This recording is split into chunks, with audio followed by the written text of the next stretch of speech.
Hello, Peoria Heights. It's 80 degrees outside. Today we are looking forward to an action-packed summer here in the Heights. And we are back with another episode of Tower Talk.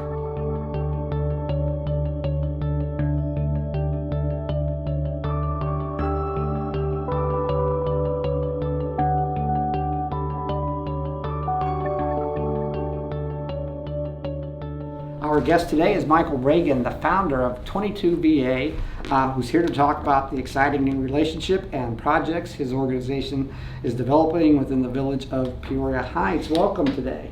Glad to have you. Glad to be here. Good. Thanks. We're going to get right to it. Tell us about 22VA and when and why it got started. Okay. 22VA was started. There was actually a Veterans Fine Art Show. That was falling apart. People were moving, they decided not to do it anymore, and it was something that brought me and some other veterans together. It was kind of important to me, so I pursued taking it over, and the people who were originally doing it decided to turn everything over to me. Literally, Daryl down at Veterans Pub and Pizza told me, "Hey bud, it's all yours, run with it." So that's the way it got taken over. There was a Veterans Fine Art Show at the Peoria Public Library downtown. The main branch, and then we took it over, and that's 6 years ago. So tell me what the organization is all about, and I presume that some of that is reflected in the name, so maybe you can talk about the origin of the name. Yeah, and that's also the way the name came about. Was whenever everything was coming apart, I got a list of artists that had shown in the art show before, and then I had a handful of people that I knew, and I counted everybody up. We had 22 artists, and 22 Veterans Day commit suicide. I decided to reach out to one of the other members. Randy Prunty is my right-hand man in this, Vietnam veteran. I told Randy that 22 Veterans a Day committed suicide, and we had 22 artists. I wanted to call it 22VA, 22 veteran artists. And I told him the reason it was important to me. When I was 5 years old, my grandfather committed suicide. He was a World War II vet. PTSD, the whole, And Randy let me know that somebody in his family had also committed suicide. So we had a meeting with 18 of the 22 original members, and an 83-year-old gentleman stood up and said that his father was a World War I veteran and he committed suicide. Wow.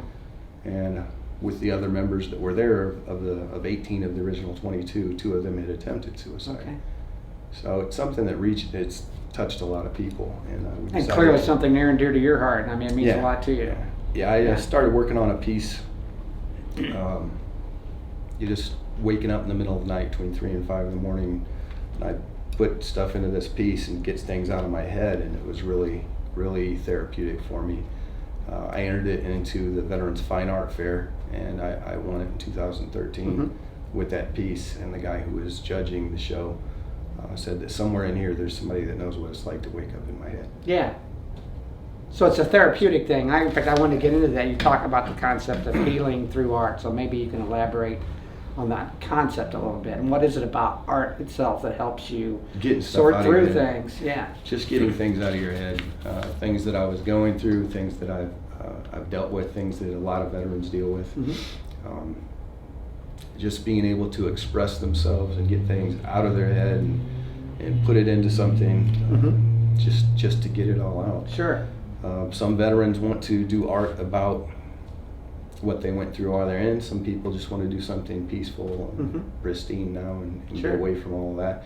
But not every veteran's had a horrible experience in the military. A lot of veterans that are in our group had a great time while they were in, never had any combat, any negativity, anything. But a lot of veterans have found that art is therapeutic and something they like to do. So, well, you were in the service yourself, so maybe you can tell us a little bit. Yeah, I was in the Navy from 1986 to 2006.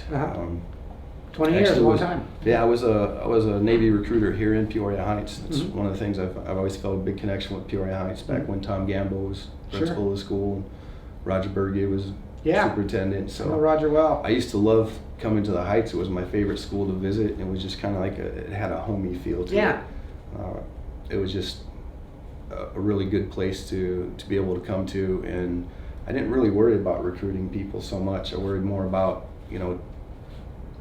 mingling with the kids and getting to know them, and the recruiting just happened. People want. I mean, there's a 4-year college scholarship, any Illinois state-funded college or university. that comes along with your enlistment. So maybe you don't want to go to college now, maybe you want to go later. Yeah. You know, I joined the Navy in '86, went to Chicago to join, and I decided to go to boot camp in February. My only complaint was I did not want to go to Great Lakes in February, so I had them send me to San Diego. Makes sense. I went to basic electronics there, went to electrician school in Great Lakes after that, and then went to another school in Lakehurst, New Jersey to learn about working on catapult and arresting gear. Okay. So at 19 years old, I was literally working on the flight deck of an aircraft carrier. Not a lot of 19-year-olds remember what they were doing when they were 19, but I definitely remember what I was doing. And so did you go around the world then on the aircraft carrier? Did you see any active duty, any of that? I was active for the whole time I was in. Never did any reserve time. Japan, Philippines, Hong Kong, Korea, Singapore, Thailand, a couple places in Africa, a couple places in Australia. Then later on in my career, Portugal, Greece, Italy. Yeah. A bunch of Middle Eastern countries. Sure. And so was that experience a positive one for you, or was it difficult to come back to civilian life? And I'll tell you one thing, I didn't come home for almost 3 years, and you get 30 days paid vacation. Find a job that gives you 30 days paid vacation your first year. Yeah. My mom's like, "What happened, Mr. 30 days paid vacation?" I said, "Well, Japan, Philippines, Hong Kong, Korea, Singapore, Thailand, Africa, Australia. Did you think I wanted to wander around the mall in Peoria for 30 days? So I took vacation in a lot of places. I got to spend some time in Africa. I took vacation there. Had an amazing time. Got to travel a little bit in Africa. I've traveled. Usually when we go places, I like to get away from the place where all the military are. Sure. I like go out and see the countryside and experience the culture if I can. So I mean that was a huge difference from growing up in Martinville and living in the Peoria area to living in Japan. I lived in Japan for over 7 years. Almost half of my 20 years in the military was overseas. Yeah. And in Japan, I actually learned an art that was also a philosophy. Kintsugi, kintsukuroi, is where a piece of broken pottery is put back together with gold. Yeah, I've read a lot about that. Yeah, it's kind of cool. The philosophy behind it is that something is more beautiful for having been broken, and I feel that speaks to a lot of veterans. Absolutely, so that was a big part of me too. So we actually do a lot with repurposing things. Yeah. So was it a difficult transition back to civilian life after being in the military for 20 years or not? It certainly was for me. I retired from Naval Service Training Command in Great Lakes, Illinois. I actually worked on the Admiral's team. Was in charge of 33,000 accessions. Everybody that joins the military, officers and enlisted, we had a team that was trying to put together everything that happened in basic training, everything that happened in recruiting now came under one roof, and I was chosen to lead one of those teams. That was a lot of responsibility. Then you get out and you try to go to an interview and people are like, well, what was it you did? And you say this, well, which job did you do? I did all of those jobs. I had, 7 different hats that I wore every day. I mean, you think employers would want to go grab those people, right? I mean, you've got a well-rounded background like that. And they do sometimes, and a lot of times there's actually a tax break whenever you hire a veteran. A lot of employers don't know that. But the knowledge, skills, and abilities that you get in the military transfer to civilian employment in a lot of ways. A lot of people don't know that. So, it's as simple as going to ONET, O-N-E-T on the internet, and you can actually go there and do a crosswalk search and put in your MOS or whatever jobs you had while you're in the military, and it will give you a list of different jobs that you can qualify for when you get out. Okay, sure. Yeah. Well, I want to talk about the art that's around this, and this a lot of this art is displayed here in the Peoria Heights Village Boardroom. But tell us about this exhibit and how it came about here. Okay. We've got a few things here. One of our artists unfortunately passed away back towards the beginning of COVID. Gary Carl is Agent Orange, Vietnam. Sure. That was a picture he took. His brother owns a bunch of land up in Alaska and like some kind of an ice hotel. Okay, Probably seen yeah, it on sure. TV. Yeah. So Gary would go up there and take stuff, and that was one of pictures of an eagle that he had that I loved. We always display his artwork. His wife's very supportive. His Yeah. whole family is. Miss him a lot. We've got that on display here at the Heights Village Hall. Mm-hmm. We'll be rotating some things in and out. Okay. We've got a little bit of everything here. This gentleman here, Larry Morrell, U.S. Air Force, 1957, 1963. He actually just some absolutely amazing artwork that he's done, and this is all stuff he's done himself. No computers. That's pretty cool. Yeah, we've got. The detail's really amazing. My right-hand man, Randy Prunty, actually, this is a photograph that he took. A friend of his, Glenn Mac McCory, engineman. Randy was on patrol boats in Vietnam. His buddy here just passed away a year or two ago, Agent Orange.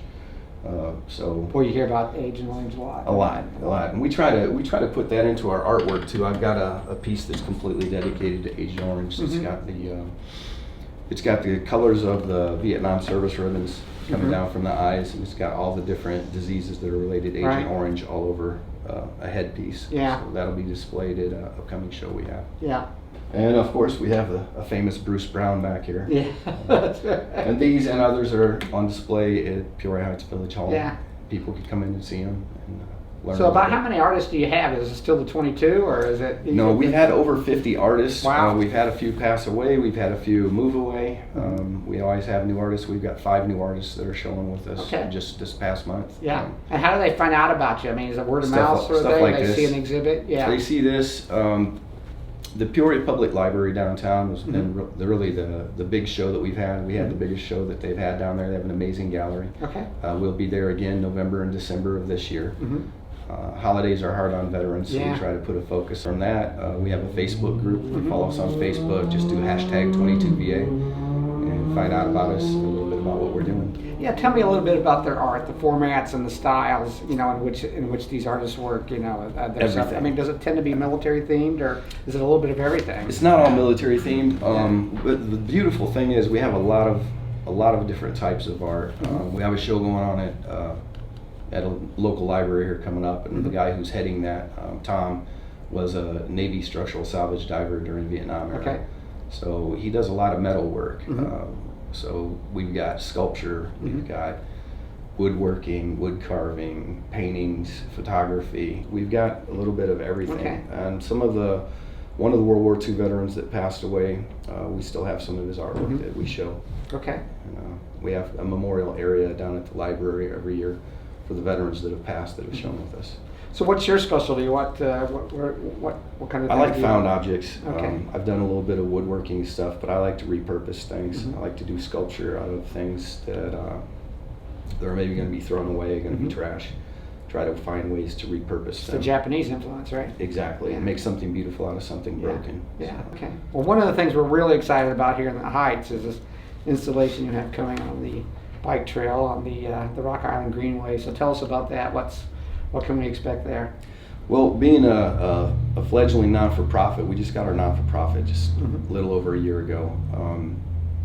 Looking for material to use.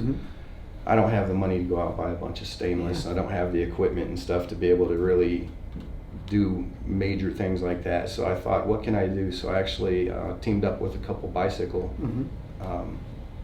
repair places, and I'm using bicycle parts to make sculptures out of. So I started doing that, and one of our artists came out to the farm, and I've got veterans come out to the farm sometimes, and they help me tear apart bikes to make stuff with. And one of our guys said, well, why don't we start doing something, and suggested that we do something for the Rock Island Trail. It came together, we had a meeting. Peoria Heights seemed to be the place to do it. So when we say we're collaborating, it's a bunch of artists arguing about the best way to put stuff together. I think that's a good definition for collaboration. We're going to be building a sculpture, something we can take around different places that will be displayed by Veterans Day this year. But we're going to actually ask for community participation on some of it, but we want to build something that's beautiful out of bicycles. Yeah. Because so many people ride their bikes there, and I like riding on the trail myself. Right. I mean, is this like an abstract piece, or do you have an idea what it's going to turn out to be yet, or is it kind of we've got a couple. figure it out as you go along? We're gonna have to let you wait and see on that one, but Yeah. we're planning on taking it around on a trailer to different places. Okay. One of the things we do, I know you had the pleasure of interviewing Natasha recently with Yeah. the drum circle. Yeah. We're out here all the time with the drum circle. Myself and a few other friends will be out here playing with fire, if you've Sure. ever seen that. I did. That was cool. So- Just this month, earlier this Yeah, month. we do that, and we always have an artist there. Eric Scott's been really good about being there, but we always try to have at least one veteran artist Mhm. at that to display 22 VA artwork. Okay. So I'm curious, why Peoria Heights? It comes back to the time when I was a Navy recruiter. I covered a lot of the area schools, and Peoria Mhm. Heights was just the most fun and family type Mhm. place. I liked coming here. I always enjoyed, going and visiting the school, Yeah. going and visiting the local community. I love the way the Heights has kind of got its own little area here.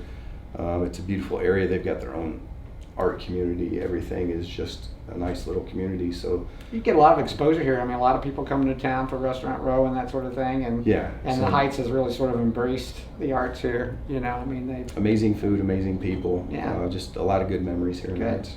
Good. So you've mentioned the farm a couple of times, so let's talk about that. I think you call it Hope Ranch, and it's in Yeah, Sunnyland, Hope I Ranch. understand. And so tell us what that's all about and what you do there. The whole story behind that is I decided to buy the farm. Yeah. And with the group about suicide awareness, it seemed appropriate. Mhm.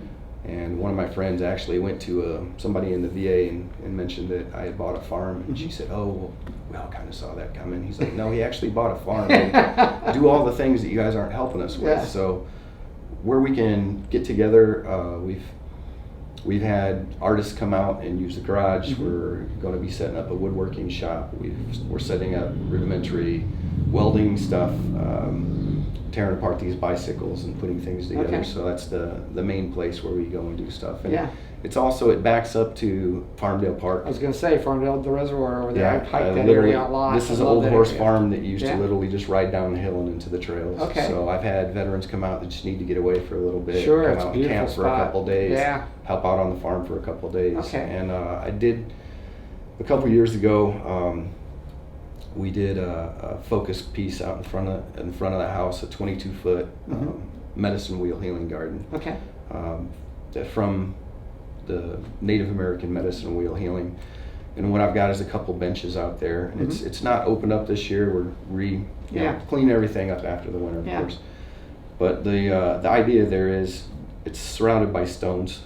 I did Native American ceremony up in Michigan for 4 years, and they sold the farm that I was on. They Mhm. had been coincidentally open. They'd had ceremony for 22 years there. So I took a bunch of the stones that were used in ceremony and I built a giant medicine wheel out in the front yard. Okay. And I have different colors that will pop up. Mhm. The colors of the medicine wheel: black, white, yellow, and red. Mhm. Different flowers that will pop at different times. And I have people come out and just work on it. I have veterans come out. One of my favorite veterans that just moved away, an amazing artist, just moved to Washington. Cole I'd come out in the morning, he'd be sitting at the medicine wheel, Mhm. just listening to music Yeah. and enjoying it. The idea is, we've got all the stones around there. There are also stones underneath the benches. And if there's anything that you're struggling with, I want you to find a stone, whichever one speaks to you, pick it up. Put whatever it is you're dealing with into that stone and then put it wherever you find a place and Okay. leave it there.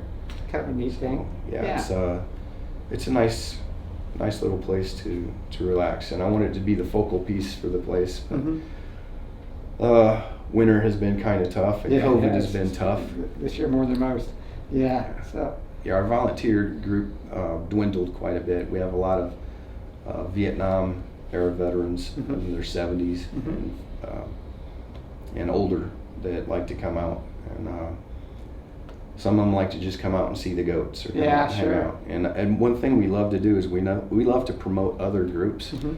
One of the pieces that's down there in the village hall right now came from Veterans Helping Veterans. Mhm. My buddy Don runs that group, and he actually refurbishes like rascal scooters Mhm. and things for people that need Yeah. them. So I had purchased one for a Korean War veteran that was coming out to the farm, and unfortunately he passed away earlier. So I donated the scooter that I purchased to Don so he could get it to a veteran that needed it. and he turned around and donated a really nice rascal scooter to the farm. So now I don't have to worry about veterans not being able to get out and see the goats or whatever. So we've tried to promote all the other groups, and instead of being, it seems like not-for-profits want to do this fighting anybody thing. The Fuller Center for what they do with helping veterans with housing, Fuller Life Foundation, which a good friend of mine committed suicide a couple years ago. He was actually out at the farm with me a couple weeks before he took his own life. His family has started something up, so any veteran that needs counseling, they don't have to wait around. They can actually get counseling from a local counselor. That's good. And that's the Fuller Life Foundation. And veterans helping veterans with helping with getting people mobility. The guy who runs that, Don, is had some issues with mobility himself, and so he decided to make it his life work to. He wanted to put out 5 scooters a year, and I believe he's been doing this for 5 years or so now, maybe less. I'm not sure yet. Can't quote me on that, but I think we got number 506 that he's done.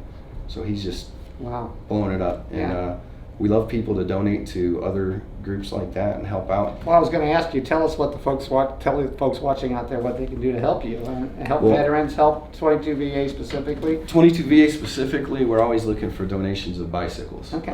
We're always, and I'm tearing apart bicycles. Yeah. I've got veterans come out and help me tear them apart. We're always looking for donations of art supplies. We're looking for the word to get out there. I'm really trying to raise awareness more than funding. Yeah. The awareness that 22 veterans a day commit suicide is kind of phenomenal.